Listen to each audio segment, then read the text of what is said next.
लाडक्या बहिणीची ई-केवायसी, अंगणवाडी सेविकांचा नकार, बहिणींचे हप्ते अडकणार? लाडकी बहीण योजना अखंडितपणे सुरू ठेवण्यासाठी लाभार्थींना ई-केवायसी करणं बंधनकारक आहे. ही ई-केवायसी करण्याची अंतिम मुदत 31 डिसेंबर 2025 पर्यंत वाढवण्यात आली होती. कारण तांत्रिक कारणांमुळे आणि पूरग्रस्त भागातील महिलांना आलेल्या समस्यांमुळे अनेकांची ई-केवायसी पूर्ण होऊ शकली नव्हती.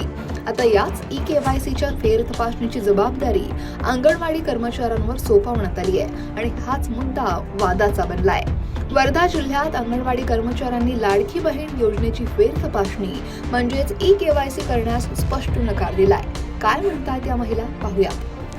या बजेटमध्ये आम्हाला अजूनही 10 वर्ष झाले, बजेटमध्ये त्यांनी जे आम्हाला लागू केले होते मागण्या, आणि जो आम्ही मागण्या लागू केल्या होत्या त्या आम्हाला अजूनपर्यंत 10 वर्ष झाले, अजूनपर्यंत आम्हाला मिळालेले नाही. आणि सरकार आम्हाला वेळोवेळी एवढे कामं देते की आणि आश्वासन देते. इतके आम्ही मोर्चे काढले, 2-2 महिने आंदोलन केले, तरी पण आम्हाला अजूनही त्यांच्याकडून एकही रुपया मिळाला नाही. फक्त आश्वासन देते, हो करू, आणि बस मागे घेते. नंतर मग आम्हाला जे आता जे लाडकी बहिणीचे हे आहे, जे आम्हाला लाडकी बहिणीचे त्यांनी नियम लावले की बा सगळे जण म्हणतात की अंगणवाडी सेविकेकडे जा आणि अंगणवाडी सेविकेकडे फॉर्म भरा. पण याच्या आधी आम्ही जो अंगणवाडी सेविकेंनी लाडकी बहिणीचा आम्ही फॉर्म भरले होते तेव्हा आम्ही कामं केले. पण आता ते म्हणतात की बा अजून तुम्ही लाडकी बहिणीचे फॉर्म अंगणवाडी सेविकेकडे आले. सगळ्या लोकांना सांगते, लोक एवढे त्रास देतात आम्हाला. आणि ऑफिस म्हणते की आपण तुम्ही लाडकी बहिणी योजनेचे पात्र आणि अपात्र याद्या द्या. आम्ही कसं द्यावं? गावामध्ये झगडे होतात. जर आम्ही निवडक आम्ही लाभार्थ्यांचे जर नावं आम्ही लिहून दिले तर लोक आमच्याच घरावर येतील, नाही का? म्हणून आम्ही हे काम म्हणजे करणारच नाही. त्याच्यासाठी आम्ही हे काळी फीत लावलेली आहे. आणि एवढं संकट आहे ह्या कामापासून. सकाळी उठलं का चालल्या, संध्याकाळी उठलं का चालल्या, एवढे फोन येतात त्या लाडकी बहिणीसाठी.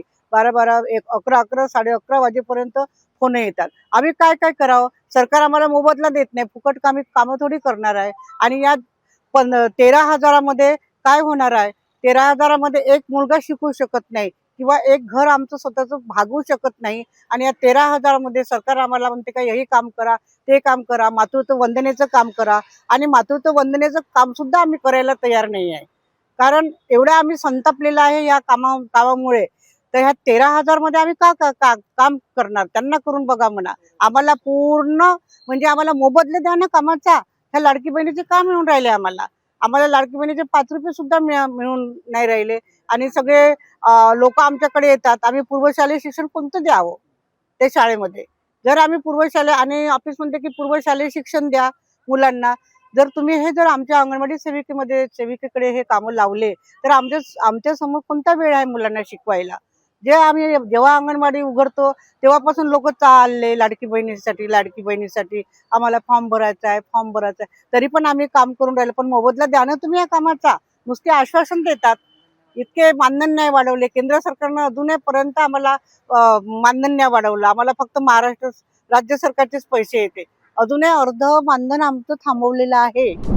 अंगणवाडीतील चिमुकल्यांना शिकवायचं की ही अतिरिक्त प्रशासकीय कामं करायची, असा गंभीर प्रश्न या कर्मचाऱ्यांसमोर उभा राहिलाय. एका बाजूला मुलांचं शिक्षण आणि दुसऱ्या बाजूला सरकारी योजनांची अंमलबजावणी, आणि त्यातही योग्य मोबदला मिळत नाही. त्यामुळे या जबाबदारीत त्यांची अक्षरशः कुचंबणा होतीये. या सर्व मागण्यांसाठी आणि वाढत्या कामाच्या ताणाविरोधात आयटक संघटनेच्या नेतृत्वाखाली वर्धा जिल्ह्यातील अंगणवाडी कर्मचाऱ्यांनी काळ्या फिती लावत आंदोलन केलं. त्यांनी वर्धा जिल्हा परिषद मुख्य कार्यकारी अधिकारी यांच्याकडे निवेदन सादर करून योग्य मोबदला आणि कामाची सुरक्षा देण्याची मागणी केली. अंगणवाडी कर्मचाऱ्यांना जे सरकारचं नावलौकिक मिळवून देणारी ही मुख्यमंत्री लाडकी योजना आहे, त्या लाडकी बहीण योजनेमध्ये अनेक लोकांना आता काही हप्ते मिळाले नाहीत. त्याच्यामुळे ओढ सुरू आहे. आणि म्हणून सरकारने एक पत्र काढलं की आता ते अंगणवाडी सेविकांनी पात्र अपात्र KYC करून लाभार्थ्यांना लाभ देण्यासाठी काम करावं असं सांगितलं आहे. परंतु अंगणवाडी केंद्रामध्ये अत्यंत महत्त्वाचं 5 उद्दिष्ट आणि 6 सेवाचं काम त्यांना करावं लागतं. आणि त्यामुळं वेळच आलं नाही. आणि FRS आता आलेला आहे की दिवसभर FRS ऑनलाईन माहिती त्यांनी भरावी लागते. त्यामुळे वेळ नाही. आणि गावामध्ये या पात्र अपात्र अंगणवाडी कर्मचाऱ्यांना काम दिल्यामुळं त्यांच्यामध्ये झगडे होतील आणि त्यामुळे मारापिटी देखील होण्याची शक्यता आहे, नाकारता येत नाही. आणि म्हणून सरकारने लाडकी बहीण योजनेच्या फेर सर्वेक्षणाचं काम अंगणवाडी कर्मचाऱ्यांना देऊ नये अशा पद्धतीचं आज निवेदन या ठिकाणी माननीय आपले मुख्य कार्यकारी अधिकारी जिल्हा परिषद वर्धा तर जिल्हाधिकाऱ्यांच्या मार्फत या आपण सरकारला पाठवलेला आहे.